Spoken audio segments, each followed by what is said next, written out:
बिस्मिल्लाहिर्रहमानिर्रहीम। सूरह फातिहा और सूरह बकरा की आखिरी 2 आयात की करामात सिर्फ़ 9 दिन, लेकिन कैसे और किस तरह इनकी रूहानी ताकतें हमें इस जदीद दौर में हासिल होंगी, ये सबसे ज़रूरी एक सवाल और समझने वाली बात है। अब इन 2 चीज़ों का 9 दिनों का अमल और इसकी तरतीब हमने इस पाक कलाम से कैसे फ़ायदा उठाना है, जिससे हमारी ज़िंदगी में मौजूद मनफी चीज़ें हमसे दूर हो जाएं और हमारी ज़िंदगी में मालो दौलत, अमन, सुकून, नाराज़गी, गमो गुस्सा, जादू टोना और दीगर कई ऐसी खराफात जो हमसे और हमारी आल औलाद से दूर हो जाएं और अल्लाह सुब्हानो तआला की खासुल ख़ास रहमत हम पर बरसे और अल्लाह सुब्हानो तआला के गैबी अर्श के ख़जाने हमें हासिल हों। तो उसके लिए सूरह फातिहा और सूरह बकरा शरीफ के इस ख़ास तरीन अमल और वजीफ़े को इस तरह इस्तेमाल में लाएँ। ये इल्मी, अदबी, रूहानी, फ़नी मालूमात हैं। इससे आपने आगे कैसे बढ़ते जाना है और अल्लाह सुब्हानो तआला ने अपनी खासुल ख़ास बरकत और रहमत कैसे नाज़िल करेगा, ये देखने वाली कैफियत है कि उसकी ज़िंदगी में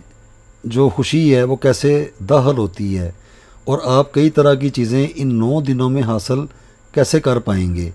अब अमल की जानिब आते हैं। इन 9 दिनों में किस किस चीज़ की ज़रूरत रहेगी, पहले उनके मुतल्लिक़ समझ लें और फिर इस अमल को अमली जामा पहनाएं।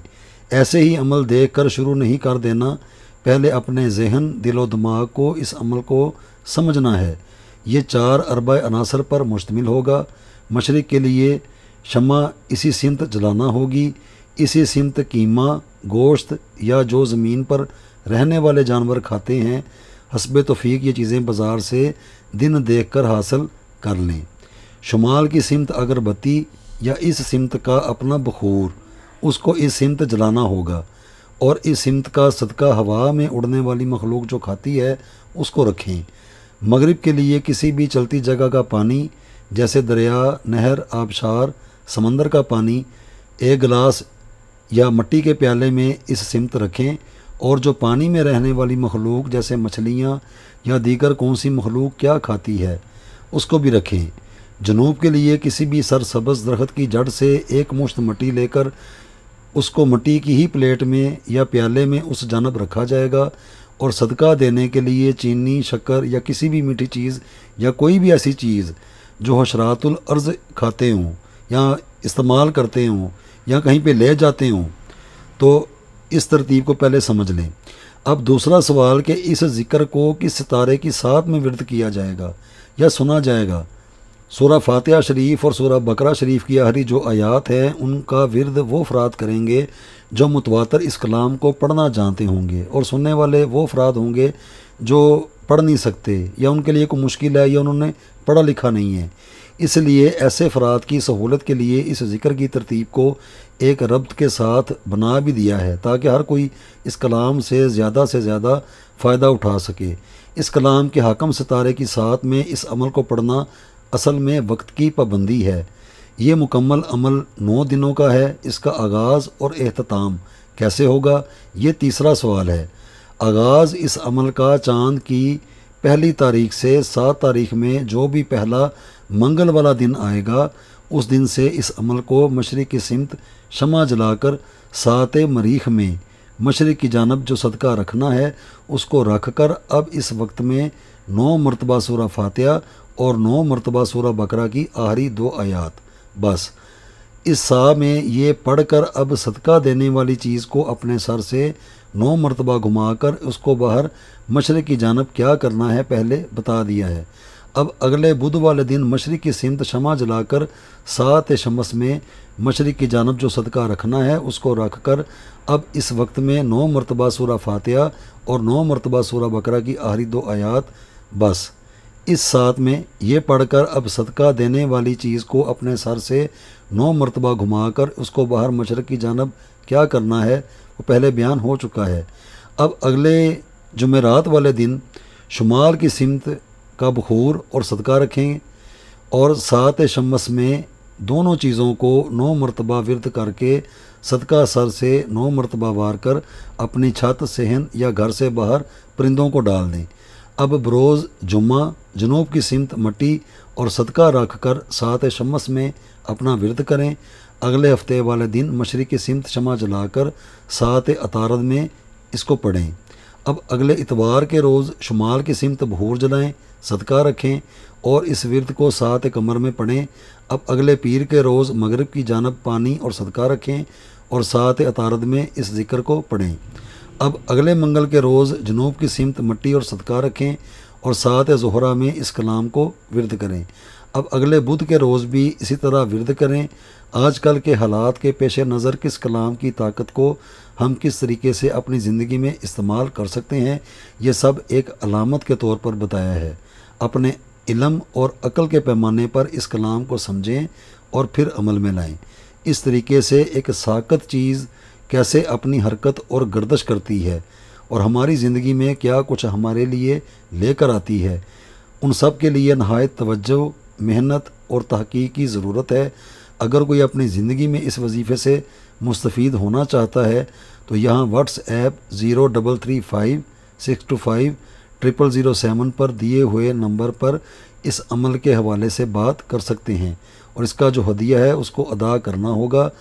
آج کل ویسے بھی یہاں یوٹیوب پر اس مقدس موضوع کو لے کر ایک طوفان برپا ہے، جس کا جو دل کرتا ہے وہ کرتا ہی چلا جا رہا ہے۔ ہمارے لیے یہ بے انتہا قیمتی خزانے ہیں، لیکن خزانہ کیسے حاصل ہوتا ہے، دنیاوی یا روحانی؟ ہر کوئی اس کو سوچے۔ اور پھر جو افراد ان مقدس کلام کا یہاں جو عشر کر رہے ہیں یوٹیوب پر، اس کو بھی دیکھا جائے۔ اس لیے جو سنجیدہ افراد ہیں وہی ہم سے رابطہ کریں تاکہ اس علم کو درست تحقیق کے تناظر میں اس کی حقیقت کو سمجھا جائے اور اس کو بیان کیا جائے۔ اب یہ کلام 9 مرتبہ کس ترتیب سے پڑھی جائے گی اس کو سن لیں۔ اس کو پڑھنے کی ترتیب ایسے ہی رہے گی۔ اپنی زندگی میں اس پاک کلام کی حرکت اور گردش لانے کے لیے کس سمت، کس عنصر کی جانب اور صدقہ کس طرح اپنا اثر اور کمال دکھاتا ہے، یہ سب کچھ ایک ترتیب ہی ہے۔ دنیا کے کسی بھی کام میں اگر کوئی ترتیب یا وہ غیر متوازن ہو تو ویسے بھی درست نہیں ہوتا۔ اس لیے کوئی بھی چیز ہو، اس کے کمالات دیکھنے اور متاثر ہونے کے لیے اس کا پہلے ماحول بنایا جاتا ہے، تو پھر اس کو کر کے دیکھا جاتا ہے، جانچا جاتا ہے۔ ہر ایک چیز کی اپنی ایک ترتیب ہے، ہر ایک علم کا اپنا ایک ربط ہے کہ اس کو کریں گے کیا، ہم نے اس کو حاصل کیسے کرنا ہے، یہ مجھے حاصل کیسے ہوگا، یا یہ جو جکڑ بندیاں ہیں میں ان میں سے کیسے نکل پاؤں گا۔ یہ ہے علم ادب کی باتیں۔ تو اگر کوئی سنجیدہ فرد ہے، مرد ہے، عورت ہے، وہ کرنا چاہتا ہے تو اس کو انشاءاللہ تعالی ہم یہ سارا کچھ بتا دیں گے۔ ابھی تک کے لیے جتنا بتایا ہے اس کو اپنے علم اور اپنی عقل کے پیمانے کے اوپر ذرا پرکھیں کہ آج سے پہلے اس طرح کس نے بیان کیا، کس نے بتایا، اس کو پڑھ لیں، کہاں پہ پڑھ لیں، کس طرح پڑھ لیں، اس کی مقدار کیا رہے گی، کیا کریں گے، شروع کہاں سے ہوگا، ختم کہاں پہ ہو رہا ہے، بس اس کو آپ کر لیں، یہ ہو جائے گا، وہ ہو جائے گا۔ تو بہرحال وہ بھی چیزیں مارکیٹ میں چل رہی ہیں، آپ سب کے سامنے ہی ہیں۔ تو ہمارا یہ جو علم ہے یہ نہایت ہی مقدس ہے، اور جو سنجیدہ افراد ہیں یہ ان کے لیے علم ہے۔ ہنسی مذاق کرنا ہے یا فن کرنا ہے تو اس کے لیے اور بھی کافی ساری چیزیں ہیں۔ ضروری نہیں کہ اللہ سبحانہ و تعالیٰ کی پاک کلام کو ہی اس طرح بنایا جائے جیسے ایک فن ہوتا ہے یا جیسے ایک مذاق ہوتا ہے۔ یہ فن یا مذاق نہیں ہے، یہ بڑا سنجیدہ قسم کا ایک پورا ایک سلسلہ ہے،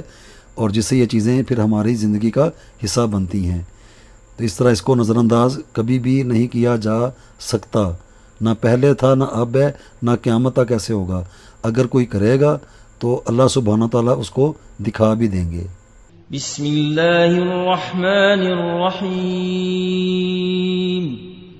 الحمد للہ رب العالمین، الرحمن الرحیم، ملک یوم الدین، ایاک نعبد و ایاک نستعین، اهدنا الصراط المستقيم، صراط الذين أنعمت عليهم غير المغضوب عليهم ولا الضالين.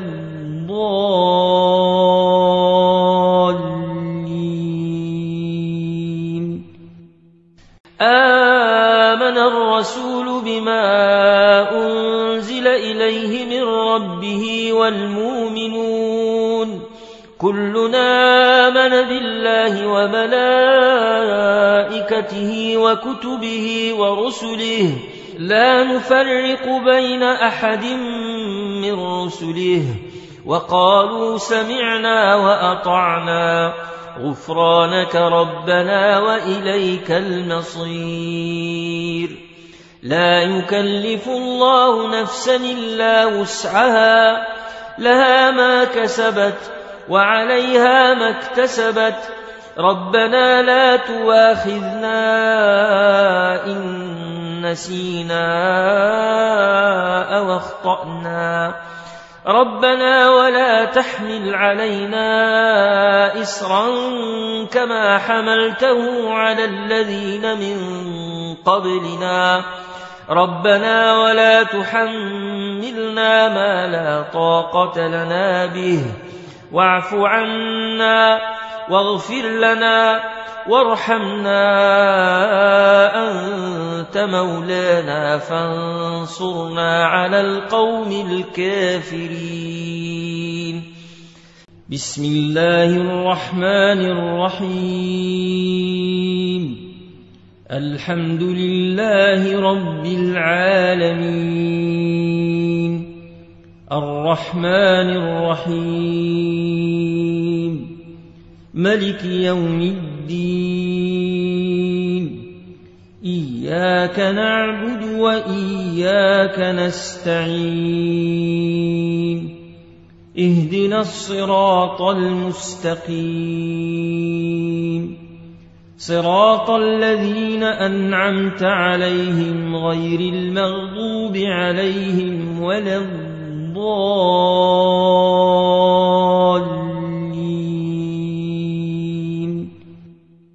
آمن الرسول بما أنزل إليه من ربه والمؤمنون كلنا آمن بالله وملائكته وكتبه ورسله لا نفرق بين أحد من رسله وقالوا سمعنا وأطعنا غفرانك ربنا وإليك المصير لا يكلف الله نفسا إلا وسعها لها ما كسبت وعليها ما اكتسبت ربنا لا تواخذنا إن نسينا أو أخطأنا ربنا ولا تحمل علينا إصرا كما حملته على الذين من قبلنا ربنا ولا تحملنا ما لا طاقة لنا به واعف عنا واغفر لنا وارحمنا أنت مولانا فانصرنا على القوم الكافرين بسم الله الرحمن الرحيم الحمد لله رب العالمين الرحمن الرحيم ملك يوم الدين إياك نعبد وإياك نستعين اهدنا الصراط المستقيم صراط الذين أنعمت عليهم غير المغضوب عليهم ولا الضالين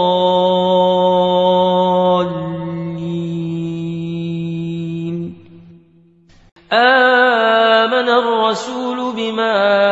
أنزل إليه من ربه والمؤمنون كلنا آمن بالله وملائكته وكتبه ورسله لا نفرق بين أحد من رسله وقالوا سمعنا وأطعنا غفرانك ربنا وإليك المصير لا يكلف الله نفسا إلا وسعها لها ما كسبت وعليها ما اكتسبت ربنا لا تواخذنا إن نسينا أو أخطأنا ربنا ولا تحمل علينا إصرا كما حملته على الذين من قبلنا ربنا ولا تحملنا ما لا طاقة لنا به واعف عنا واغفر لنا وارحمنا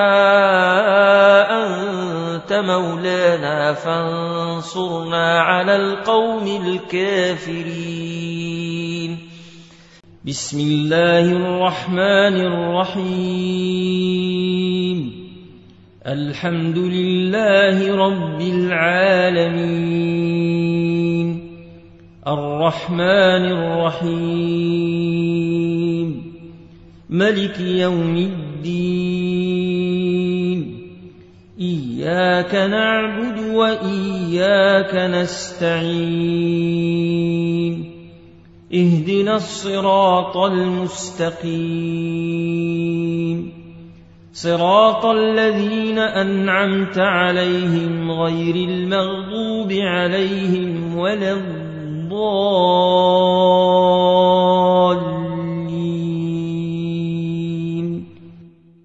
آمن الرسول بما أنزل إليه من ربه والمؤمنون كلنا آمن بالله وملائكته وكتبه ورسله لا نفرق بين أحد من رسله وقالوا سمعنا وأطعنا غفرانك ربنا وإليك المصير. لا يكلف الله نفسا إلا وسعها لها ما كسبت وعليها ما اكتسبت ربنا لا تواخذنا إن نسينا أو أخطأنا ربنا ولا تحمل علينا إصرا كما حملته على الذين من قبلنا ربنا ولا تحملنا ما لا طاقة لنا به واعف عنا واغفر لنا وارحمنا أنت مولانا فانصرنا على القوم الكافرين. بسم الله الرحمن الرحيم. الحمد لله رب العالمين الرحمن الرحيم ملك يوم الدين إياك نعبد وإياك نستعين اهدنا الصراط المستقيم صراط الذين أنعمت عليهم غير المغضوب عليهم ولا الضالين.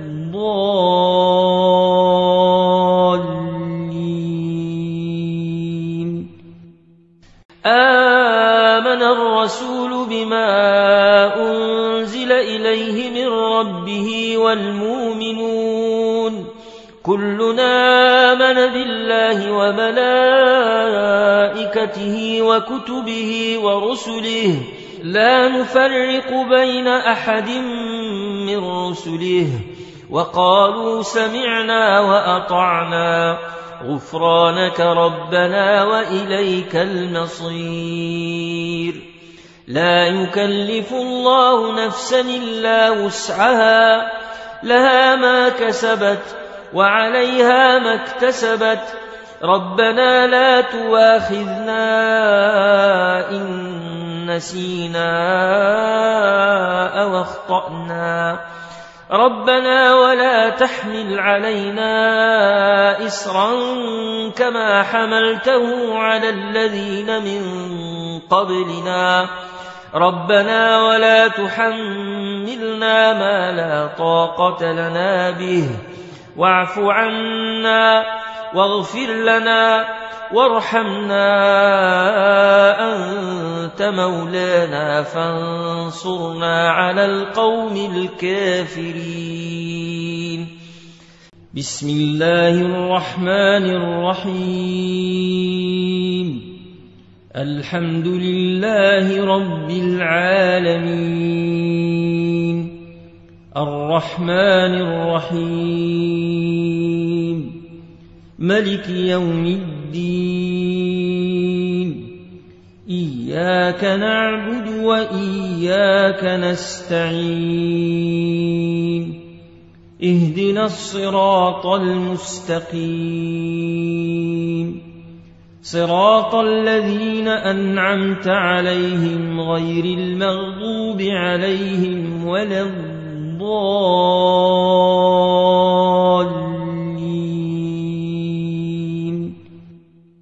آمن الرسول بما أنزل إليه من ربه والمؤمنون كلنا آمن بالله وملائكته وكتبه ورسله لا نفرق بين أحد من رسله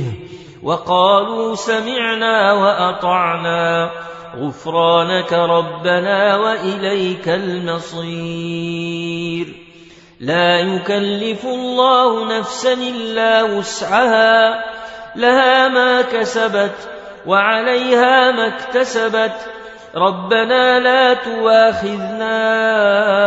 إن نسينا أو أخطأنا ربنا ولا تحمل علينا إصرا كما حملته على الذين من قبلنا ربنا ولا تحملنا ما لا طاقة لنا به واعف عنا واغفر لنا وارحمنا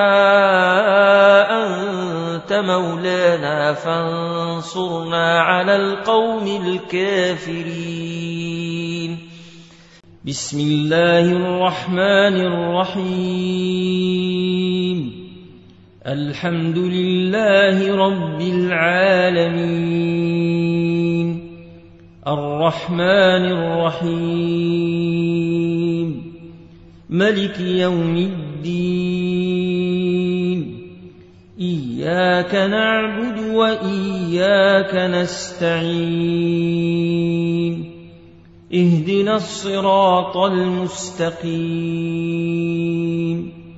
صراط الذين أنعمت عليهم غير المغضوب عليهم ولا الضالين.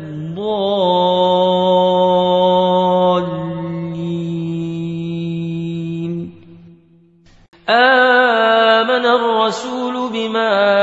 أنزل إليه من ربه والمؤمنون كلنا آمن بالله وملائكته وكتبه ورسله لا نفرق بين أحد من رسله وقالوا سمعنا وأطعنا غفرانك ربنا وإليك المصير. لا يكلف الله نفسا إلا وسعها لها ما كسبت وعليها ما اكتسبت ربنا لا تواخذنا إن نسينا أو أخطأنا ربنا ولا تحمل علينا إصرا كما حملته على الذين من قبلنا ربنا ولا تحملنا ما لا طاقة لنا به واعف عنا واغفر لنا وارحمنا أنت مولانا فانصرنا على القوم الكافرين. بسم الله الرحمن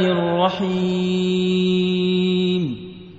الحمد لله رب العالمين الرحمن الرحيم ملك يوم الدين إياك نعبد وإياك نستعين اهدنا الصراط المستقيم صراط الذين أنعمت عليهم غير المغضوب عليهم ولا الضالين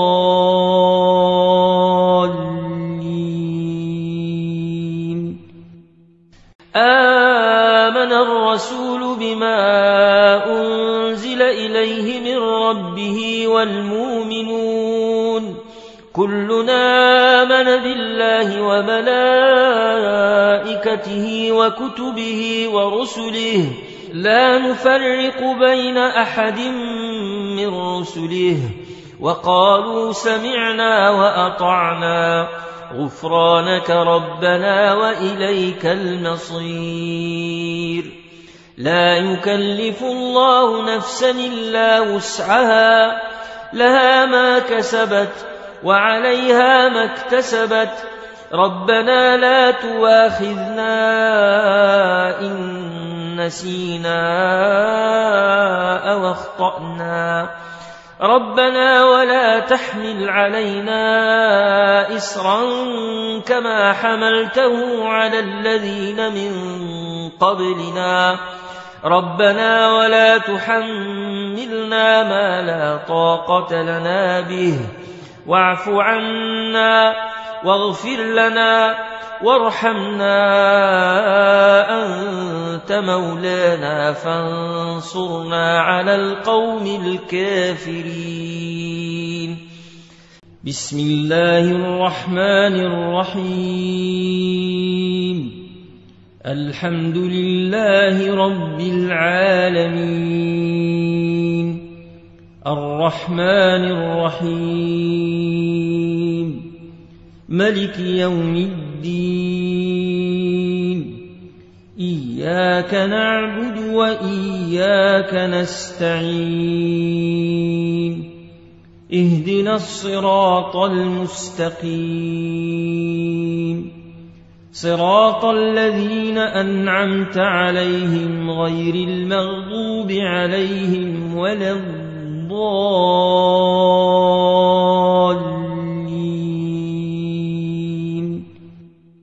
آمن الرسول بما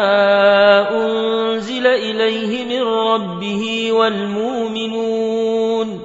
كلنا آمن بالله وملائكته وكتبه ورسله لا نفرق بين أحد من رسله وقالوا سمعنا وأطعنا غفرانك ربنا وإليك المصير لا يكلف الله نفسا إلا وسعها لها ما كسبت وعليها ما اكتسبت ربنا لا تواخذنا إن نسينا أو أخطأنا ربنا ولا تحمل علينا إصرا كما حملته على الذين من قبلنا ربنا ولا تحملنا ما لا طاقة لنا به واعف عنا واغفر لنا وارحمنا أنت مولانا فانصرنا على القوم الكافرين